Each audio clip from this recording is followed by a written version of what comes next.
Mesdames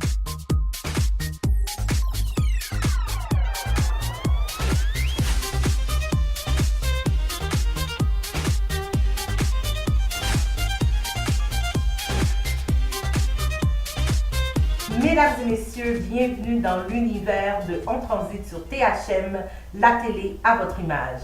Cette semaine à l'émission, nous avons bien sûr Aurélie qui va nous parler de culture et de savoir avec un roman d'Edwidge Danticat. Nous sommes sortis, nous avons été au théâtre, rien que pour vous, et on va vous en parler. Bien d'autres choses encore à On Transite. Et c'est parti!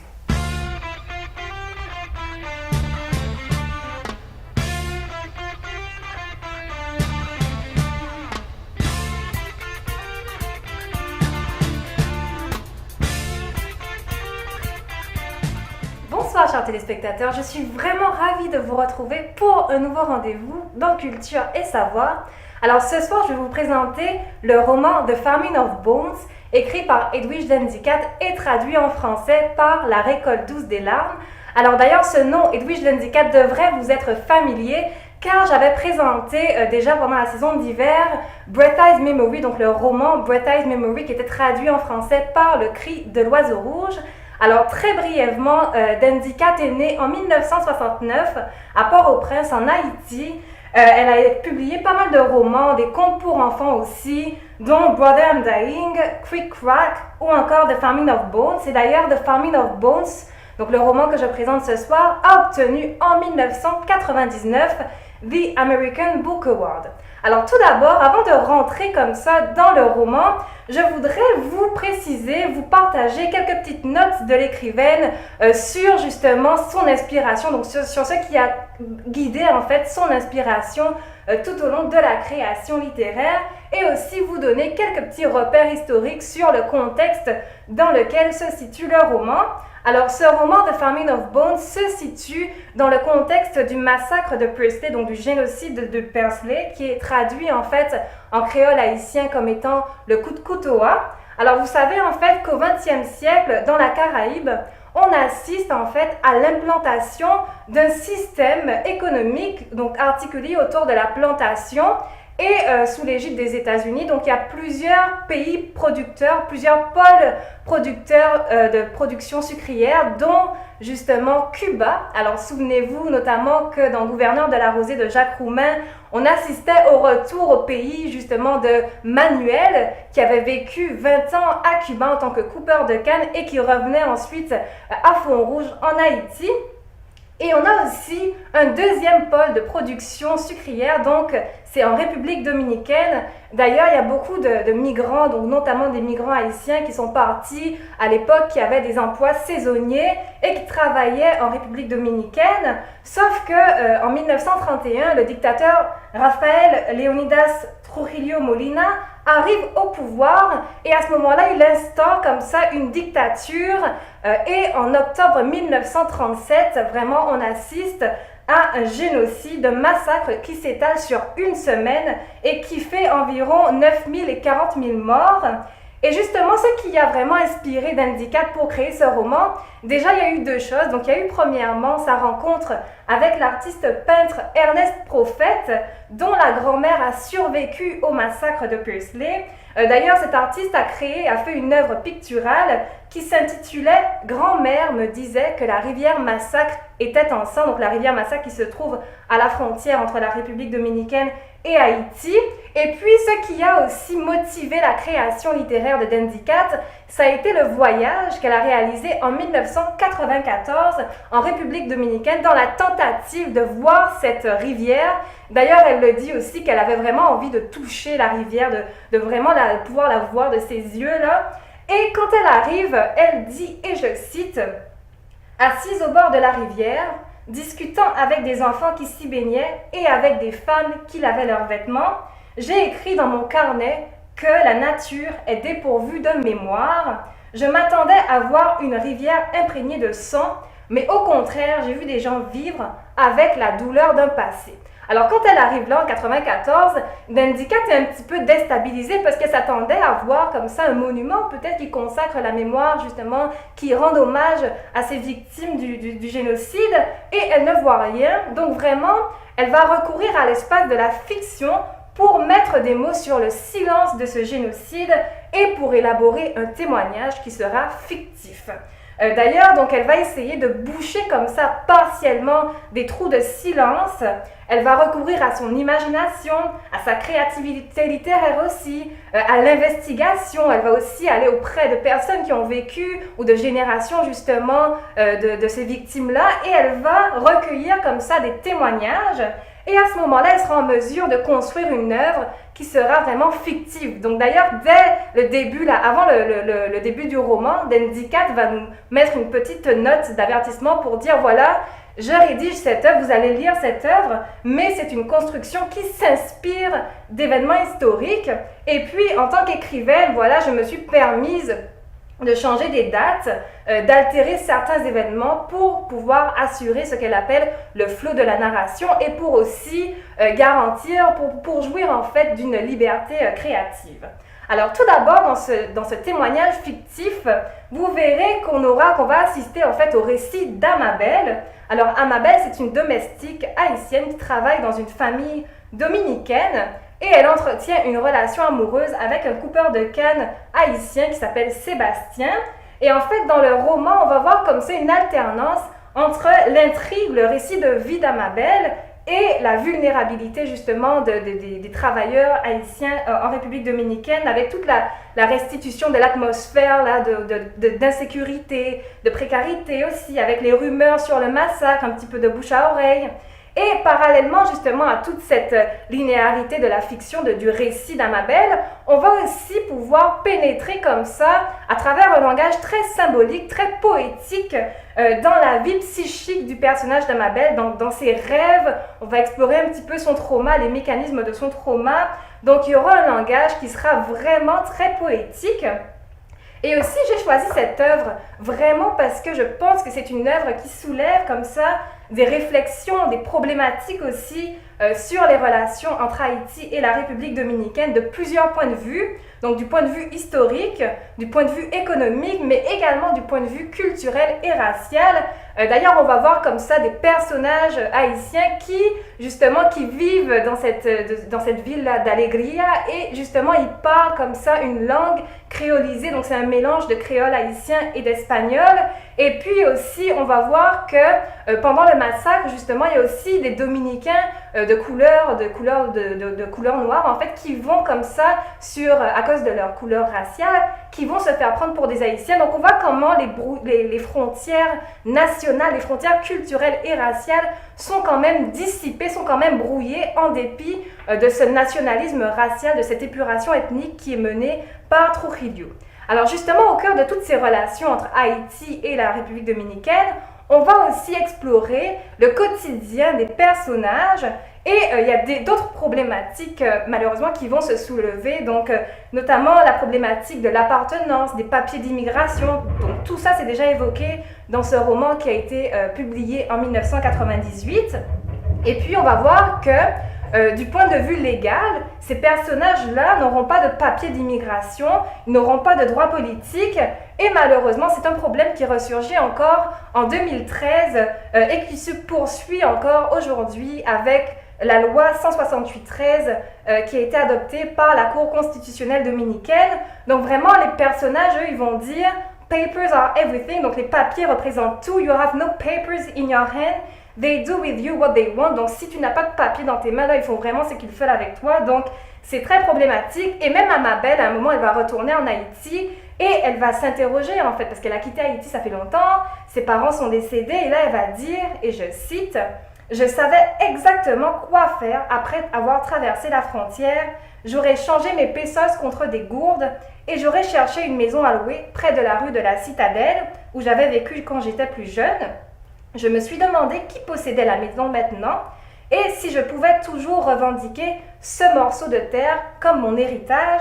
Je ne possédais aucun papier pour le montrer, mais cela devait être inscrit en quelque part que cette terre avait été autrefois celle de mon père et de ma mère. Et même si je n'avais pas résidé depuis longtemps, je pensais être en mesure de revendiquer cette terre au nom de mon droit de naissance. Donc on voit vraiment qu'il y a des problématiques qui ressurgissent, notamment par rapport à la question de l'appartenance, de la légitimité, de l'héritage aussi. Alors vraiment, en conclusion, dans ce roman-là de Famine of Bones, vous verrez comment Dandy Cat propose de réaliser un processus de deuil, mais c'est aussi une œuvre sur la vie, c'est aussi une œuvre sur l'amour, sur l'espoir, aussi sur le renouveau. Et puis aussi, on va voir comment les personnages vont comme ça créer ensemble des espèces de liens communautaires, des liens solidaires pour affronter l'adversité, pour pouvoir aussi récolter comme ça des espèces de rosées de résilience aussi. Donc, ils vont créer ensemble un espace de parole et d'écoute où chacun pourra comme ça raconter son récit de vie. Alors, j'espère que vous serez intéressés à lire ce roman de Famine of Bones de Dandy Cat. C'était Aurélie Bouton dans ma chronique Culture et Savoir et on se retrouve dès la semaine prochaine.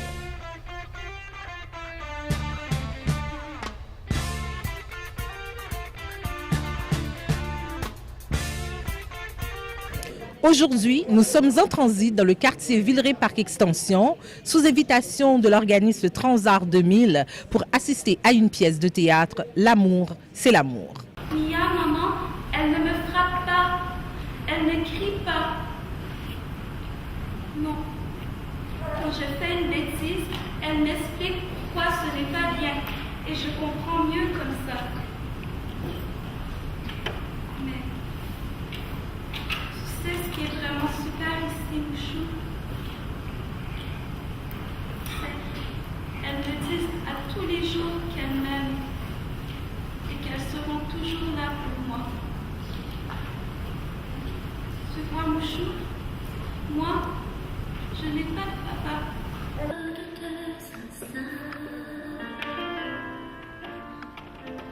C'est que ce geste se fasse sous la main quand elles sont seules, comme elles vont bien m'aider. Après les mains, la peau de tout le reste.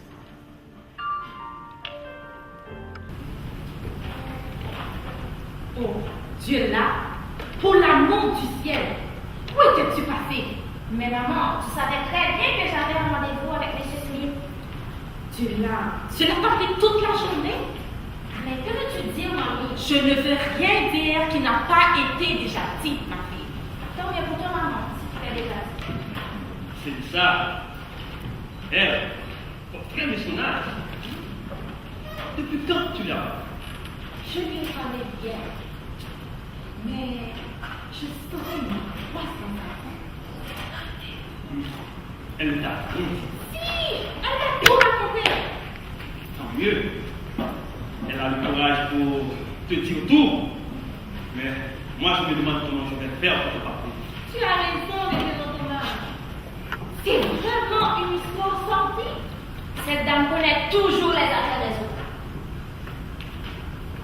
Elle ne fait que cela. Ça te finit là. Et Dieu là, un peu de respect pour les aînés. Célissa n'est pas ton ami, ni une camarade de ta classe.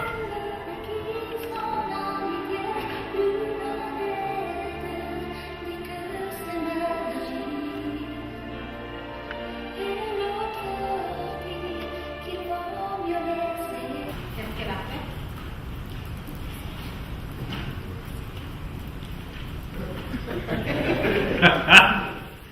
Alors en ce moment, on est en présence des acteurs et de la metteur en scène de la pièce qu'on vient de voir, L'amour, c'est l'amour. Alors premièrement, félicitations. Puis j'aimerais adresser ma première question à Elsie. D'où vient l'inspiration pour cette pièce? Pourquoi cette pièce? Pourquoi ce sujet? Pourquoi c'est une belle question. Ça revient à tout à... Pourquoi cette pièce? Je crois que cette demoiselle a essayé de répondre à cette question. Et nous, dans la communauté haïtienne, on a pour l'habitude de nier nos enfants des choses qu'on n'approuve pas en tant que parents. Et on voit nos enfants, si ces garçons, chemise blanche, pantalon noir, souliers bien cirés. Et là, c'est bon. On voit des filles avec des robes mariage blanc. Dès qu'il y a quelque chose, une virgule de problème, on démissionne. Alors, je voulais rapprocher parents-enfants, c'est juste ça. Mais on voit qu'il n'y a pas de fin en tant que telle dans la pièce. Est-ce qu'il faut s'attendre à une suite? Et oui, parce que la fille est à l'université, elle va finir son université, on va voir si la mère va rester à sa position. Est-ce que ça a été difficile de jouer ce rôle? Parce que c'est quand même un rôle qui demande beaucoup, il faut faire face à ses propres convictions, par conviction personnelle. Comment tu t'es retrouvée dans le rôle de la mère de Diola? Avant tout, je pourrais dire, il y a oui, il y a non aussi de notre côté. Oui, difficile, c'est que, vous savez, avec l'étude, quand on a une famille, on a des enfants, c'est difficile comme pour les répétitions à chaque fin de semaine du genre. De ce côté, oui, un peu difficile, mais du côté de jouer le rôle, pour moi, je peux dire non. C'est juste, j'ai lu le texte, puis après, je me laisse aller. Et mademoiselle Francesca, d'où vient l'inspiration de la façon dont tu as joué ton rôle? Parce que tu n'es pas apparu beaucoup sur scène, mais on a vu que les gens ont apprécié parce qu'il y avait une présence. Est-ce que l'inspiration a été cherchée en quelque part? Pas vraiment, j'ai juste pensé, lorsque je vois les hommes marcher dans la rue, comment ils marchent, comment ils s'arrangent un peu avec leur costume et tout, puis j'ai un peu imité. Notre pasteur, est-ce que lui aussi, il a été chercher l'inspiration en quelque part? Est-ce qu'il y a des choses qu'on a entendues qui viennent de toi en tant que personne, ou c'est un personnage duquel tu t'es inspiré?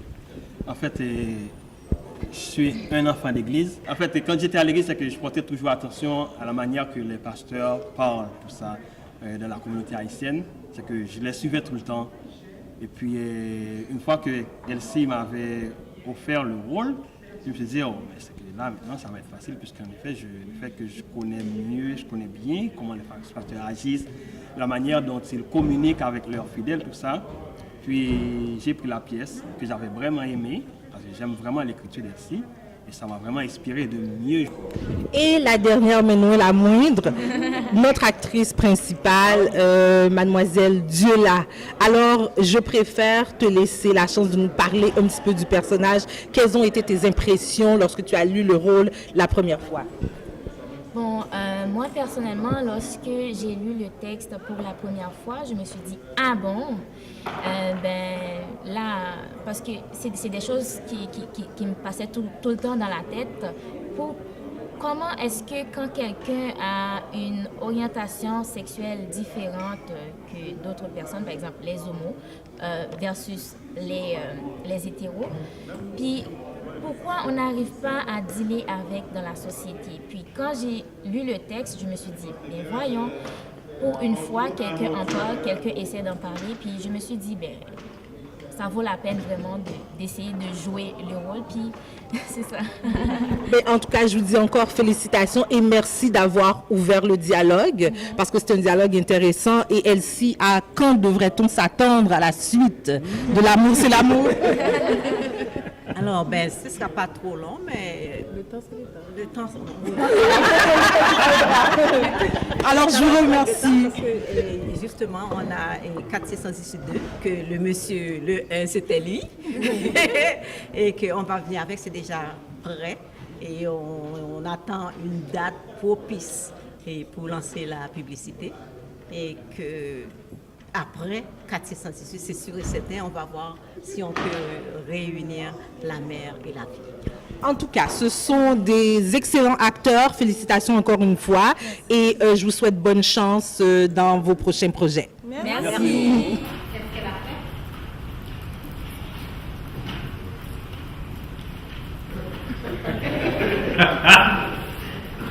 Diola est un amour avec une fille. Elles sont ensemble. Révérend Thomas. Mais de quoi tu parles? Je suis désolé, Sœur Célissa. Je pensais que Sœur Célissa avait fait la job. Vous venez de voir quelques images de la pièce L'amour, c'est l'amour. Une pièce qui fait réfléchir et qui va sûrement stimuler les dialogues dans les familles, d'où qu'elles viennent et quelles qu'elles soient. J'espère que vous aurez l'occasion d'aller la voir. On nous promet une suite, alors nous serons là pour vous.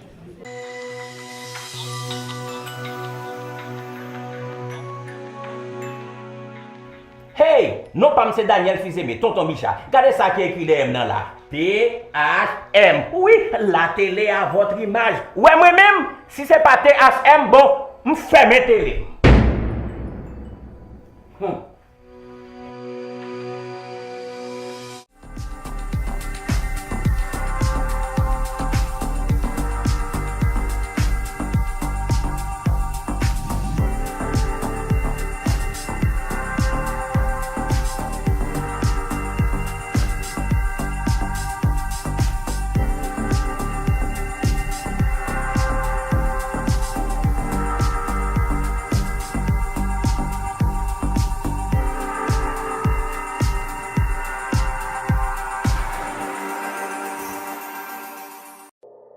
THM, diffuseur officiel de la retransmission de la Carifiesta.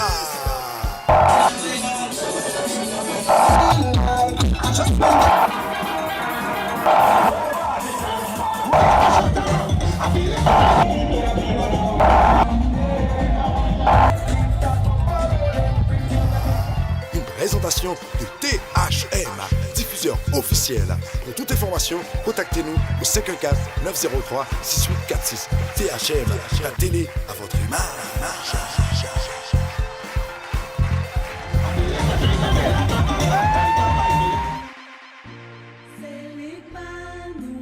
La Carifiesta approche à grands pas.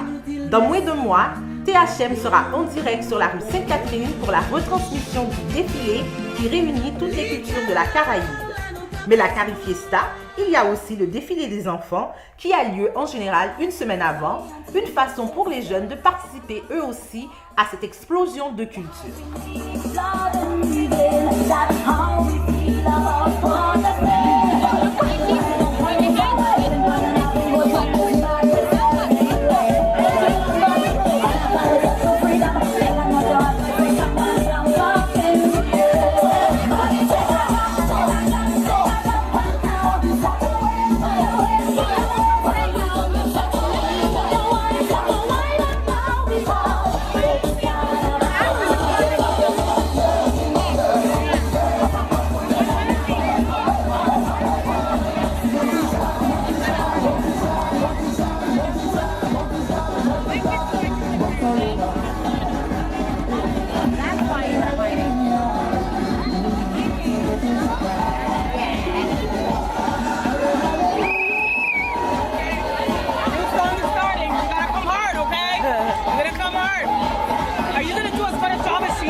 Okay, but you're going by Auntie Gail.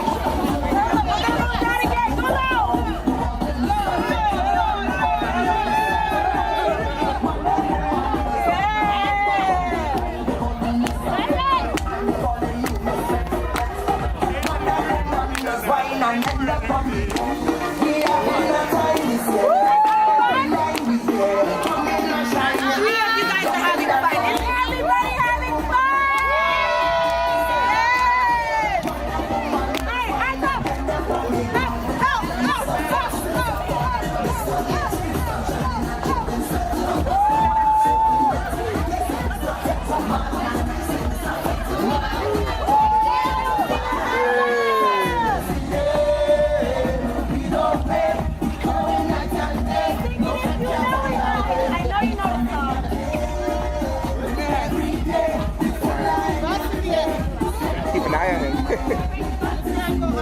You have to stay inside.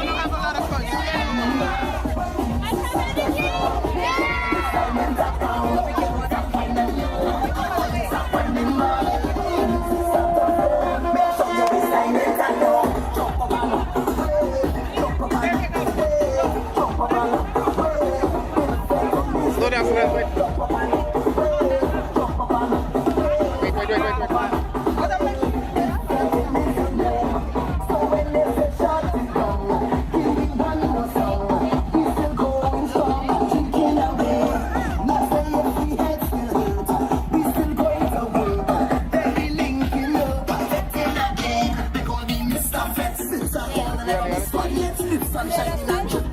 Thunderstorm and I soak in wet. They say Mr. Fetch your man, and I say Mr. Fetch your man.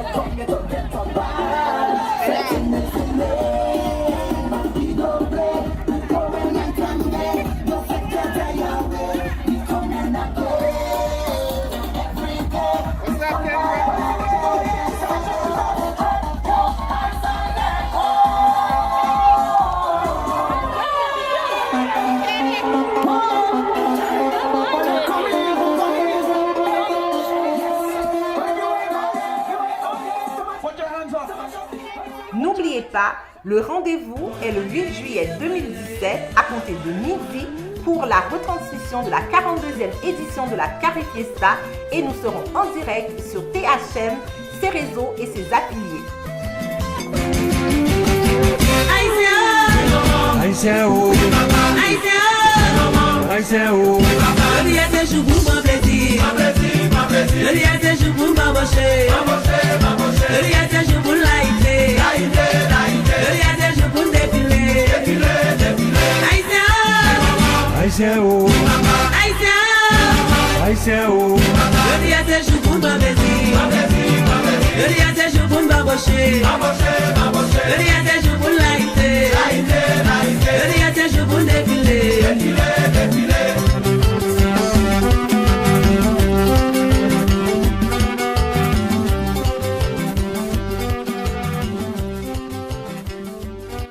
Malheureusement, c'est déjà la fin de l'émission. Nous espérons que vous avez apprécié ce que nous avons offert aujourd'hui.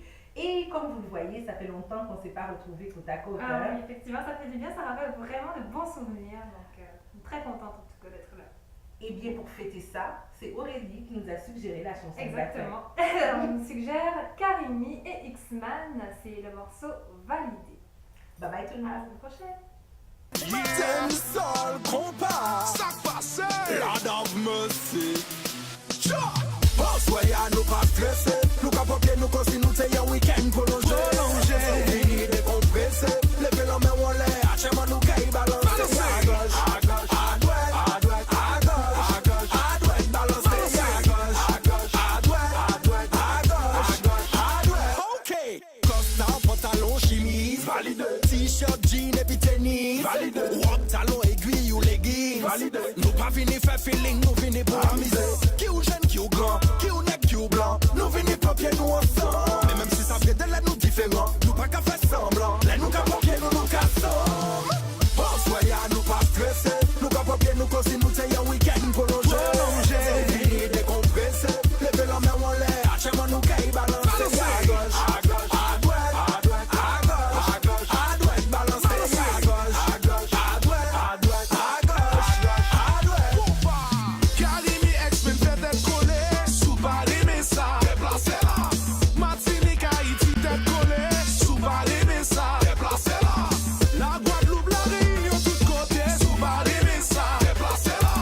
Nous c'est une seule nation pas divisée, déplacez là. Moi dire, déplacez là. Soyez nous pas stressés, nous qu'à pompiers nous consi nous c'est un week-end prolongé. Fini décompressé, levez la main en l'air, achèvement nous caille balancer. À gauche, à droite, à gauche, à droite, balancer. À gauche, à droite, à droite, à